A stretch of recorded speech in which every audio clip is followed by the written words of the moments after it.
সালামু আলাইকুম রহমতুল্লাহি বারাকাতু। সুপ্রিয় বৃক্ষপ্রেমী ভাই বোনেরা, ওয়ার্ল্ডের সেরা একটা ড্রপ নেচারের গাছ যেটা হলো পিকারিং।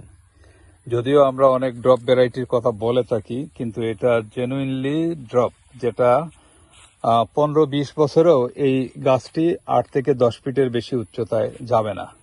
আর এটা যদি কেউ ট্রেনিং এর মাধ্যমে নিয়ন্ত্রণ করে, তাহলে এটা 5-6 ফিটের মধ্যেই এই গাছকে 10-15 বছর ছাদের মধ্যে এটা লালন পালন করা সম্ভব।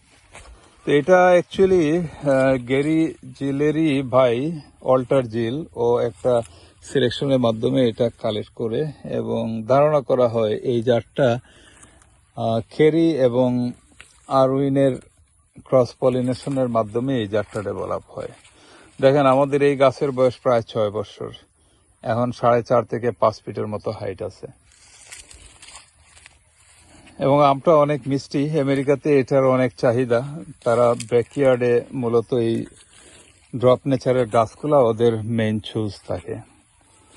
এটা আমাদের ছাদেও এটা হতে পারে। আর এটা অনেক কালারফুল আম, যদিও আমাদের ওয়েদারের জন্য একটু কালার কম দেখা যাচ্ছে। ইনশাআল্লাহ যদি ভাগ্যে থাকে তাইলে আমরা হয়তো আবার রিভিউ দিব। আর গত বৃক্ষ মেলাতেও আমরা এটা রিভিউ দিয়েছিলাম, আর অনেক বাইরা ছাদেরা বাগানের জন্য এটা নিয়ে গেছে। আর এটার চারা আসলে তেমন করা যায় না, যেহেতু ড্রপ নেচারের গাছগুলা ব্রাঞ্চ ডেভেলপ হতে সময় লাগে, অন্যান্য জাতগুলোর মতো সায়ন অ্যাভেলেবল হয় না। যাই হোক, ইনশাল্লাহ আমরা রেডি করতেছি, আগামীতে আপনারা এগুলারও চারা পাবেন। আল্লাহ হাফিজ।